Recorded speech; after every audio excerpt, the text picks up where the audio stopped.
Hi everyone. I'm trying a little bit different of a setup for, as far as I'm not using a tripod, so let's see if this works for you guys today. So continuous hooping. So there's some new hoops on the market, and I just wanted to show you that we've already had it, even though it's not a continuous hoop. It's actually our 8x13 flat hoop. So if you get the 8x13, and this is for brother baby lock unfortunately only, but if you get the 8x13 hoop and then you get the extra flat bottom hoop, you can do some continuous hooping, and I'm going to show you how. So let me bring you right down here. I'm trying this to see if I can get you guys a little bit closer, see if maybe it's a little bit better of a picture for you. I'm not sure if this is going to be better or not, but this is the station, and this is what I'm going to hoop on. But I'm going to show you, I've already done one, and you've seen this before. I've been working on this quilt. So this is the first stitch, well not the first, but this is one of many I've done. And I'm not sure because they're white, but it's a continuous little butterfly stitch all throughout this whole hoop. And it actually ends right here. So I want to rehoop it and pick up here. And I'm going to show you how the hoops work. So let me do that really quickly here. So this is the original hoop, bottom of the original hoop you get, and this is the top. And what I've done is I've taken off the brackets from the top. They go right here. Actually, I shouldn't drop them. They get put on underneath here. And so to make it a flat hoop, we disregard the bottom hoop that comes with it. And this is the flat bottom hoop that I purchased, and it has its own brackets. So that is why I took off the top hoops. So now the reason I'm doing this is I want it to lay flat. I don't want it to be tubular. I don't want my garment to fall into the bed of my machine. It's not a garment, it's a quilt, but I want it to lay flat on my embroidery machine. So, and you'll kind of see how this is going to happen. So I'm going to put my flat bottom hoop in. Let me just move these out of the way. And then I am going to, thought I lost my pattern, but I see it now. Now I'm going to just line up my design. And it's going to be pretty simple to see. Let me grab my pattern.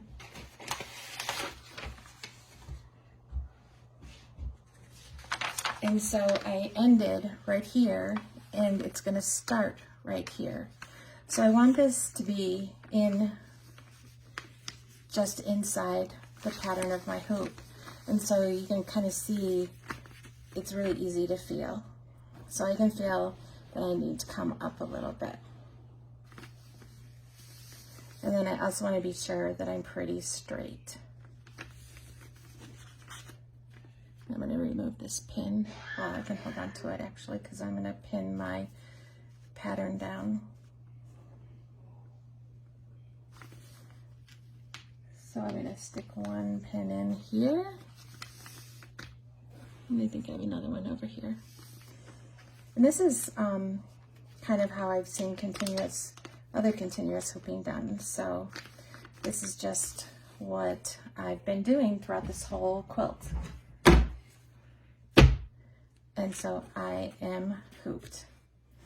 Now, once I've got my hoop on, I can see my pattern. I just pinned my pattern on a little crooked, which doesn't really matter because I can straighten that out.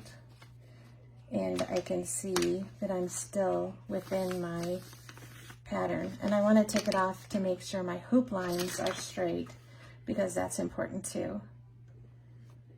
And it looks really nice and straight. I want to make sure I have no pins left in there.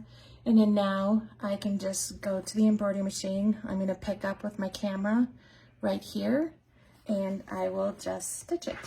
So I can come back to you and show you what I've done. Okay, I've got my first stitch down. I wanted to show you this before I started the machine because it's so noisy, but I think you can see it's picking up right where the last stitch was. And then the part about it being a flat, you can see my quilt is laying flat on top, like all the way across, and it's not draping down into the bed of the machine. It's all laying flat. So it's really nice to be able to do a quilt like this. So that's why this doing the hoop this way is called a flat hoop and not a tubular hoop. So this is what I wanted to be able to show you guys. It makes it so nice for continuous hooping. So now you've already seen how I was able to stitch this first section right here. So I will do it again. I will do probably a half of one because I have a little, quilt signature that I made this for my granddaughter. And this is a double, and then I'll do a single right here, and then I'll turn the corner and go down. This will be my last section. So anyways, that's what I wanted to show you, how easy it is to do on the station. I do have the station down flat, and I think I've shown you. I just don't want to make you guys seasick. Let me just take it to the ground, sorry. But the station is flat, and I did that by taking these little wing nuts right here and put it down on the lowest setting. There's 3 settings here, and I took it down to this furthest one down here. So my station is laying down flat rather than up for a garment, and then I'm able to work with my quilt flat. So that was very nice. So I hope that was helpful to you guys. I've been working on this a little bit more, so I decided to do a little bit of a bonus for you guys. So this is the continuous quilting I've been working on. Move this back a little bit more. So I've been re-hooping without leaving the embroidery machine. So I'm just taking off the top hoop, and gonna set this aside. Sorry with the camera here, I'm just a little cramped trying to figure out what I'm doing. So I'm taking a look at the edge of my hoop, and I'm gonna see right where the edge of my hoop is. So it is right here at this square. So I can see as I pull it over what I'm gonna need to be doing. So I'm just gonna gently pull, trying to pull it over evenly. So this is so much easier. I think I went too far, because I know that I need 2 fingers here for my next, to my next hooping. So I need to be staying straight. And I also want to put my pattern, I think I'm gonna do that after I hoop, just to be sure. So let's see if everything is straight. So I'm at the edge here and here. Straighten everything as much as I can.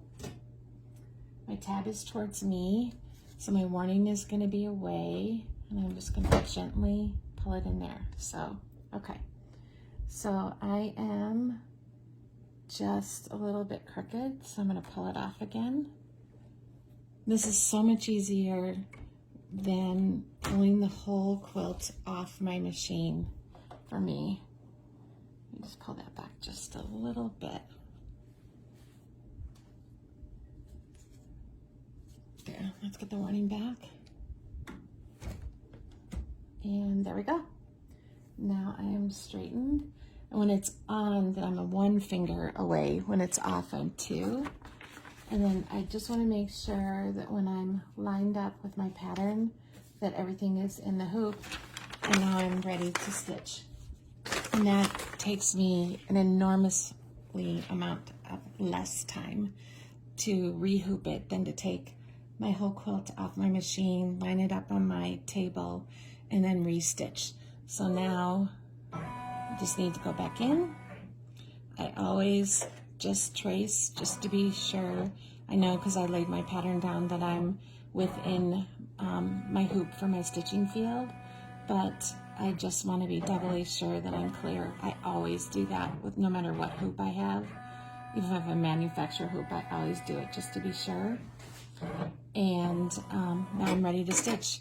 And this pattern is just 3 minutes. So 3 minutes to stitch, and then I can go to my next section again. So it's pretty fast and fun. So I'm ready to go off again. I'm going to turn this off for a second. So anyways, that is what I wanted to show you, with doing this as a flat hoop instead of the tubular hoop, how much fun I've been having. I don't have a long arm, and I do like to free motion, but this has been kind of fun for me with these. This is a butterfly design. Let me see if I can get you up to the screen. You can, I hope you can see that. It's a continuous run stitch of a butterfly design. And there's all kinds of designers that are doing designs like that. So anyways, if you're interested in doing anything like this, it's really fun. And I think with the professional machines, I think that you guys can do it without the flat hoop. But for the home machines, I think we need the flat hoop. So that's what I was trying to show you guys with this kind of a method. So I hope that'll be fun for you. And I did sign off halfway through saying if you'd like to order, just let me know. I'd be happy to help you. So message me. And if you just have some questions, be sure to ask in the group. And if you don't get any answers, you can message me and I'd be happy to tell you. So thanks, you guys. Bye now.